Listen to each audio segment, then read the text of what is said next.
বর্ষাকালে মালচিং পদ্ধতিতে তরমুজের যে চাষাবাদ করা এখানে হচ্ছে, এটা হলো শিরট্টি বাজারের এই পাশেই যে বড় বড় মাঠগুলি আপনারা দেখতে পারবেন, এই মাঠগুলিতেই কিন্তু এই তরমুজের ব্যাপক চাষাবাদ করা হয়।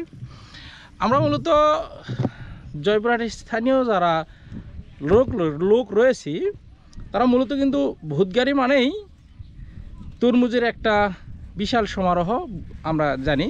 রাস্তার পাশে দোকানগুলো দেওয়া হয়, এই মাঠের যে তরমুজের ক্ষেত থেকে যে তরমুজগুলো তোলা হয়, এগুলাই কিন্তু আবার এই রাস্তায় নিয়ে যায়, ওখানে বসে বিক্রি করা হয়। এই তরমুজ সারা বছর কিন্তু এই শিরট্টি এলাকাতে চাষাবাদ করা হয়। আমাদের জয়পুরহাটের মধ্যে এই তরমুজের জন্য বিখ্যাত এই শিরট্টি বাজার। আমি একজন কৃষক ভাইয়ের সঙ্গে এখানে দেখা করার জন্যই মূলত এসেছি। আপনারা একটু লক্ষ্য করলে দেখতে পারবেন যে এই যে টংগুলো দেখতে পাচ্ছেন, এই টংগুলো প্রত্যেকটা টং দেখেন, অসংখ্য টং। এই টংগুলো কিন্তু এই তরমুজের জমিগুলোতে মানুষ এসে রাত্রে পাহারা দেয়, যাতে তরমুজগুলো যেন রাত্রেবেলা না হারিয়ে যায় বা চুরি না হয়, এই জন্য এই টংগুলো দেওয়া হয়েছে। তাহলে আপনি একটা জিনিস চিন্তা করেন, আমরা যা খাই আর আমরা যা বাজারে পাই, তার পিছনে একজন কৃষকের যে কত পরিশ্রম রয়েছে সেটা কিন্তু আপনাকে ভাষায় প্রকাশ করা যাবে না।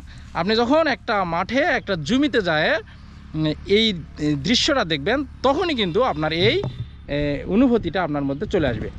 আমার পাশে যে ভাই জমিতে সার প্রয়োগ করেছে, সার প্রয়োগেরও কিন্তু একটা সিস্টেম রয়েছে। সেটা হলো যে মালচিং পদ্ধতিতে যখন আপনি একটা শস্য ক্ষেত আপনি তৈরি করবেন, তখন কিন্তু সার দেওয়ার একেবারে খুব কষ্টকর একটা বিষয়। কারণ যে পলিটা দিয়ে ঢেকে রাখা হয়, সেই পলিটা তুলে আবার সার দিতে হয়।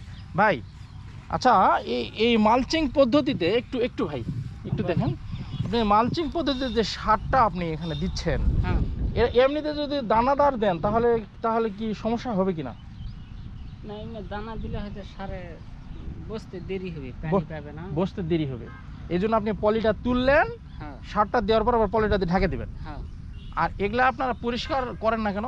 এই যে এগুলা তো পরিষ্কার নাই, এগুলা করেন না কেন? না, এগুলা পরিষ্কার করা লাগে না।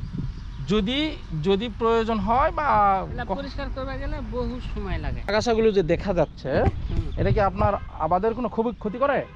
আবাদের ক্ষতি মানে কিছু তেজ খায়, মানে এটা পরিষ্কার করা ভালো। তবে পরিষ্কার করতে খুব যে কষ্ট হয় তা কিন্তু নয়।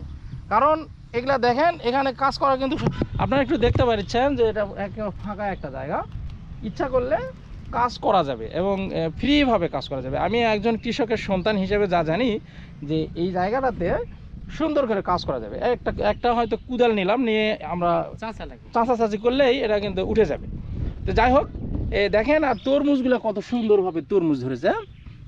এখানে কিন্তু কেবল মানে তরমুজের এই জমিটাতে কেবল শুরু, এখনো মানে তরমুজগুলো বড় হয়নি। এগুলো বড় হলে কিন্তু আবার আপনারা বিক্রি কোথায় করেন ভাই? রাস্তায় বিক্রি করি। এই রাস্তায় বিক্রি করেন, আবার পাইকার আসে এখানে নিয়ে যায়। আচ্ছা, এই যে ট্রংগুলো দেখা যাচ্ছে, এই যে ট্রংগুলো, এগুলা থেকে আপনারা রাত্রে থাকেন? হ্যাঁ, রাত্রে থাকি। ও আচ্ছা, এমন কি কখনো হয়েছে যে আপনারা থাকেননি, তরমুজ চুরি হয়ে গেছে, এরকম কি হয়েছে? হয়, মেলা হয়, এরকম হয়। ও আচ্ছা, আমাদের কৃষির বিভিন্ন শস্য ক্ষেত্রে যে কৃষিতে আমি মনে করি যারা তরমুজ চাষাবাদ করতে চাচ্ছেন, বর্ষাকালে মালচিং পদ্ধতিতে তরমুজের চাষাবাদ করবেন, অবশ্যই আপনি একটা ভালো ফল পাবেন বলে আমি আশাবাদী। এবং আপনারা এই তরমুজ যদি চাষাবাদ করতে চান, আমি জানি না আপনি কোথায় থেকে এই ভিডিওটি দেখছেন, যেখান থেকে এই ভিডিওটি দেখেন, তরমুজে যদি চাষাবাদ করতে চান তাহলে অবশ্যই জয়পুরহাটের এই শিরট্টি বাজারে এসে কৃষকের সাথে কথা বলে পরামর্শ নিয়ে আপনি তরমুজের চাষাবাদটা করবেন। আমি মনে করি যে অবশ্যই আপনি এক্ষেত্রে ঠকবেন না। দেখেন এই যে পাতিলে যে পানিগুলো দেখা যাচ্ছে, এই পানিগুলো মূলত কিন্তু সার। আপনার সার বলতে কি সার আপনি এখানে দিচ্ছেন ভাই? ডেব আছে, ফসফেট আছে, ইউরিয়া আছে, পটাশ আছে। আচ্ছা, তারপর ডেব আছে, ফসফেট আছে, হ্যাঁ, তার পটাশ আছে, হ্যাঁ, তারপর কি আছে, ইউরিয়া আছে, ইউরিয়া আছে, জিঙ্ক আছে, বোরন আছে। হ্যাঁ, জিঙ্ক এই আছে। পরিমাণ মতো সব সারগুলো আপনি এখানে এটাতে দিছেন, এই পাতিলে দিছেন। দেওয়ার পরে এই পাতিলটা গুলে নিয়ে এই সারগুলো এই মালচিং যে করা হয়েছে, এই মালচিংয়ে ওনারা তুলে একটা মানে বদনা নিয়ে এই বদনা দিয়ে ঢালে দিচ্ছে এবং মালচিংটা আবার ঢাকে দেওয়ার পরে ঠিক এইভাবে এই মাটি দিচ্ছে, মাটি দিয়ে দিয়ে মালচিংটাকে এমনভাবে করে দিচ্ছে যেন আবার গাছের গোড়ায়, দেখেন আপনি একটা জিনিস লক্ষ্য করে দেখেন যে গাছের গোড়াটা শুধু এই গোড়াটা ছাড়া কোনো জায়গা কিন্তু ফাঁকা নাই। এখানে বৃষ্টির পানি পড়লে ঠিক যেমন আমাদের বাড়িতে টিন আছে না, ওই টিনের মতো পানিটা গড়ে যায়, নিচে পড়ে যায়। দেখেন এই যে এইরকম মাটি দিয়ে দিয়ে এটা আবার বন্ধ করে দেওয়া হচ্ছে। একটা জিনিস লক্ষ্য করার মতো যে এখানে মালচিং দেওয়া হয়েছে, দেখেন দিয়ে এক তরমুজের গাছ, তারপর এই জায়গাতে দেখেন একটা ঘাস হয়েছে। এই যে ঘাসটা হয়েছে এখানে কিন্তু তরমুজের একটা গাছ হওয়ার কথা ছিল, কিন্তু সেই জায়গাতে গাছটা না হওয়ার কারণে এখানে ঘাস জন্ম নিয়েছে। আমরা যদি সঠিক নিয়ম মেনে, সঠিক কৃষকের সাথে কথা বলে, কৃষি অফিসারের সাথে কথা বলে আমরা যদি সঠিক নিয়মে চাষাবাদ করি, আপনি জানে রাখেন কখনোই আপনার চাষাবাদে আপনি ব্যর্থ হবেন না। তবে যদি আপনি ভুল পরামর্শ মতো ভুল কাজটি করে থাকেন তাহলে আপনি কিন্তু এই আবাদে বা এই শস্য খেতে আপনি লাভবান হতে পারবেন না। তাই সঠিক নিয়ম জানাটা কিন্তু আমাদের জরুরি। একটা তরমুজের খেতে কি পরিমাণ তরমুজ ধরেছে দেখেন। সুপ্রিয় দর্শকবৃন্দ, এখানে হলুদ রঙের যে তরমুজ দেখতে পাচ্ছেন, এটা একটা তরমুজের জাত। এখানে বিভিন্ন জাতের বিভিন্ন রঙের তরমুজ নিয়ে চাচা কিন্তু দোকানে দিয়ে বসেছে। দেখেন তরমুজগুলো, এটা সবুজ রঙের তরমুজ, ভিতরে লাল। এই তরমুজটা একেবারে ঠিক আনারসের কালারের মতো সুন্দর। এটা দেখেন হলুদ কালার। এই যে তরমুজটা হলুদ কালার, সুন্দর করে এখানে কাটা হয়েছে এবং এখানে সুন্দর করে মানে দৃশ্যমান করা হয়েছে যে তরমুজগুলো বিক্রির ক্ষেত্রে। দেখেন এটা একটা লাল তরমুজ, এটা হলুদ তরমুজ এবং এখানে কালো তরমুজও রয়েছে এবং এই পাশেও তরমুজ রাখা হয়েছে। আপনি যদি একটু লক্ষ্য করে দেখেন, এটা একটি রাস্তা, এটা শিরোট্টির রাস্তা। এই রাস্তার পাশ দিয়ে যে মাঠটি দেখতে পাচ্ছেন আপনার, এই মাঠটিতেই রয়েছে অসংখ্য তরমুজের ক্ষেত। এই রাস্তার অনেক কয়টি তরমুজের দোকান রয়েছে।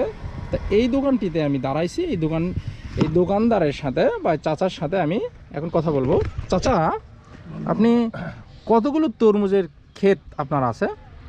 আমার আছে 75 শতক। 75 শতাংশ জমিতে আপনি তরমুজ চাষাবাদ করেছেন, তাই না? এটা কি মালচিং করে তো করেছেন? হ্যাঁ, মালচিং পদ্ধতিতে তরমুজ চাষাবাদ করে আপনার তো ফসলের কোনো ক্ষতি হয়নি, তাই না? না না না। আপনি তো আরো 10 জনকে মালচিং করে আবাদ করার কথা বলতেছেন, তাই কি? হ্যাঁ, অবশ্যই বলবো। আচ্ছা আচ্ছা।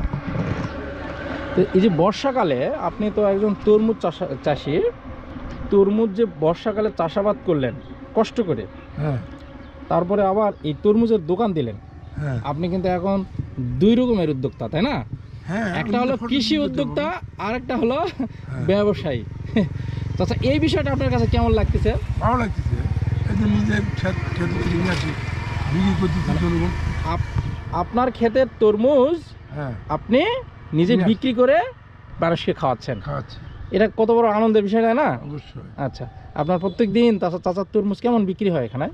40 থেকে 50 মন। 40 থেকে 50 মন। আচ্ছা, আপনি তরমুজ যেহেতু খুচরা বিক্রি করেন, খুচরা বর্তমান দামটা কত এখানে? এখন খুচরা বিক্রি হচ্ছে 50 টাকা কেজি, তারপর ছোটটা 40 টাকা কেজি।